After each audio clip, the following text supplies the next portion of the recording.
તો આજે આપણે બનાવીશું ઉપરથી ક્રિસ્પી અને અંદરથી સોફ્ટ બટાકાનો ટેસ્ટી નાસ્તો. તો ચલો આપણે બનાવવાનું શરૂ કરીએ. તો બટાકાનો ટેસ્ટી નાસ્તો બનાવવા માટે મેં અહીંયા 2 બાફેલા બટાકા લીધા છે. તો સૌથી પહેલા આપણે બટાકાને છીણી લઈશું. તો બંને બટાકાને આપણે અહીંયા છીણી લીધા છે. તો હવે આપણે તેને સાઈડ પર રાખીશું અને નાસ્તાની સ્લરી બનાવીશું. તો નાસ્તાની સ્લરી બનાવવા માટે મેં અહીંયા 1 બાઉલ લીધો છે. તો હવે આપણે બાઉલની અંદર 3 ચમચી સોજી ઉમેરીશું. તો આ રીતનો ઝીણો સોજી આવે છે એ જ તમારે લેવાનો છે. જો તમારી પાસે મોટો સોજી હોય તો તમારે મિક્સર જારની અંદર પીસી લેવાનો છે. 3 ચમચી સોજી લઈ લીધા પછી હવે આપણે તેની અંદર થોડું પાણી ઉમેરી મિક્સ કરી લઈશું. તો આ રીતે તમારે થોડું પાણી ઉમેરતા જઈ અને સ્લરી બનાવી લેવાની છે. તો સોજીની અંદર પાણી ઉમેરીને આપણે અહીંયા મિક્સ કરી લીધું છે. તો હવે આપણે સોજીને ઢાંકીને પલળવા દઈશું અને ત્યાં સુધી આપણે નાસ્તાનો મસાલો બનાવી લઈશું. તો હવે આપણે નાસ્તાનો મસાલો બનાવવા માટે એક પેનની અંદર 2 ચમચી તેલ ઉમેરીશું. તેલને ગરમ થવા દઈશું. તો તેલ આપણું ગરમ થઈ ગયું છે. તો હવે આપણે તેની અંદર નાની અડધી ચમચી જીરું ઉમેરીશું. સાથે જ 2 ચપટી હિંગ ઉમેરીશું. ઝીણા સમારેલા લીલા મરચાં ઉમેરીશું. અડધી ચમચી આદુની પેસ્ટ ઉમેરીશું. બધું થોડું મિક્સ કરીને સાતળી લઈશું.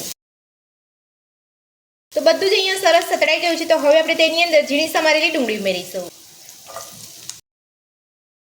ડુંગળી ઉમેરીને પણ બધું સરસ આપણે મિક્સ કરી લઈશું અને ડુંગળીને ગેસની ફૂલ ફ્લેમ પર 2 મિનિટ માટે સાતળી લઈશું. 2 મિનિટ જેટલો સમય થઈ ગયો છે અને ડુંગળી આપણી અહીંયા થોડી સતળાઈ ગઈ છે. તો હવે આપણે તેની અંદર ઝીણા સમારેલા ગાજર ઉમેરીશું. તમે અહીંયા તમારા મનપસંદ વેજીટેબલ લઈ શકો છો. ગાજર ઉમેરીને બધું સરસ મિક્સ કરી લઈશું. અને ગાજરને પણ આપણે બધું જ મિક્સ કરતા જઈ અને 2 મિનિટ માટે સાતળી લઈશું. તો ગાજરને પણ આપણે અહીંયા 2 મિનિટ જેટલા સાતળી લીધા છે. તો હવે આપણે તેની અંદર બાફેલા બટાકાનું છીણ ઉમેરીશું. બાફેલા બટાકાનું છીણ ઉમેરી લીધા પછી હવે આપણે તેની અંદર સ્વાદ પ્રમાણે મીઠું ઉમેરીશું. સાથે જ નાની અડધી ચમચી ગરમ મસાલો ઉમેરીશું. નાની અડધી ચમચી ચાટ મસાલો ઉમેરીશું.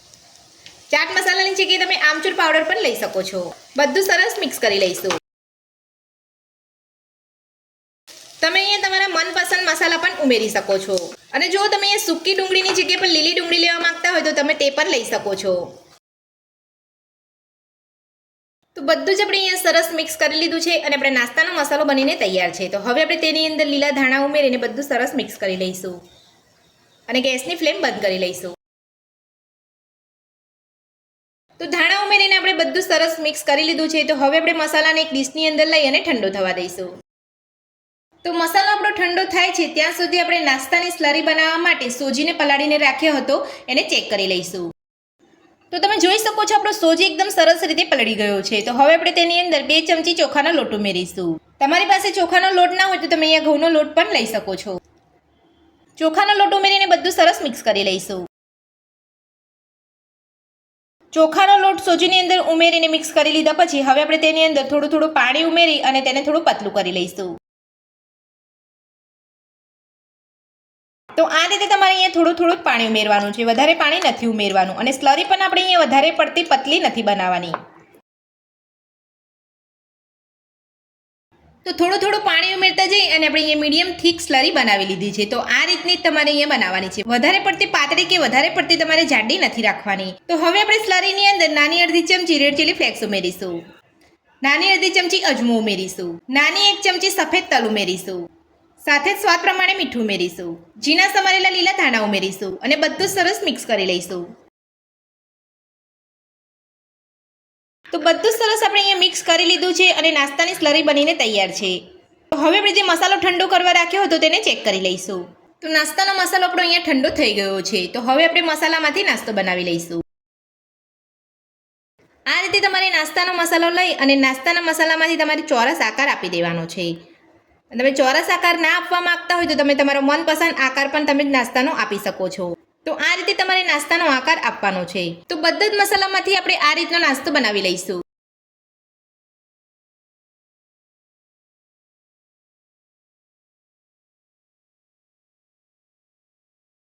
નાસ્તાના મસાલામાંથી આપણે નાસ્તાનો ચોરસ આકાર આપી અને બધો જ નાસ્તો આપણે અહીંયા બનાવી લીધો છે. તો હવે આપણે નાસ્તાને સ્લરીની અંદર કોટ કરી અને નાસ્તાને સેલો ફ્રાય કરી લઈશું. નાસ્તાને સેલો ફ્રાય કરવા માટે સૌથી પહેલા આપણે એક પેનની અંદર 3 મોટી ચમચી જેટલું તેલ ઉમેરીશું.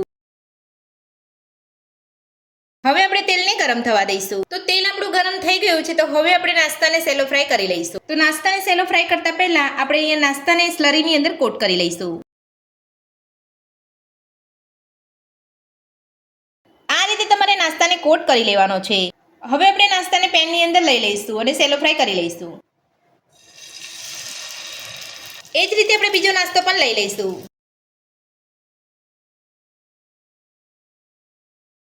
તો આ જ રીતે તમારે બધો નાસ્તો સ્લરીની અંદર કોટ કરીને લેવાનો છે.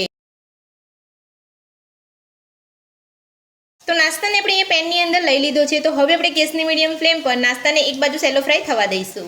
તો નાસ્તાને એક બાજુ સેલો ફ્રાય કરી અહીંયા 1 થી 2 મિનિટ જેટલો સમય થઈ ગયો છે. તો હવે આપણે નાસ્તાને હળવે હાથે પલટાવી લઈશું. તો તમે જોઈ શકો છો નાસ્તાનો એકદમ સરસ એક બાજુ કલર આવ્યો છે. તો હવે આપણે આ જ રીતે બધો નાસ્તાને પલટાવી લઈશું. તો બધા જ નાસ્તાને આપણે અહીંયા બીજી બાજુ પલટાવી લીધો છે. તો હવે આપણે એ જ રીતે ગેસની મીડિયમ ફ્લેમ પર બીજી બાજુ પણ આપણે નાસ્તાને સેલો ફ્રાય થવા દઈશું. તો નાસ્તાને પલટાવ્યા પછી અહીંયા 2 મિનિટ જેટલો સમય થઈ ગયો છે. તો હવે આપણે નાસ્તાને બીજી બાજુ પલટાવી અને ચેક કરી લઈશું. તો તમે જોઈ શકો છો આપણો નાસ્તો બીજી બાજુ પણ એકદમ સરસ સેલો ફ્રાય થઈ ગયો છે. તો બધો જ નાસ્તો આપણે બંને બાજુ એકદમ સરસ રીતે સેલો ફ્રાય થઈ ગયો છે. તો હવે આપણે નાસ્તાને કાઢી લઈશું અને આ જ રીતે બધો જ નાસ્તો સેલો ફ્રાય કરી લઈશું.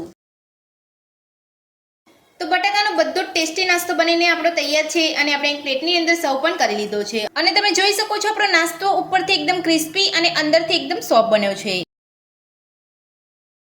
તો બટાકાનો ટેસ્ટી નાસ્તો બનાવવાની રીત તમને મારી કેવી લાગી મને કોમેન્ટ બોક્સમાં કોમેન્ટ કરીને જરૂરથી જણાવજો. આજની રેસીપી પસંદ આવે તો વિડીયોને લાઇક કરજો, ચેનલને સબસ્ક્રાઇબ કરજો, તમારા મિત્રોને જરૂરથી શેર કરજો. Thank you.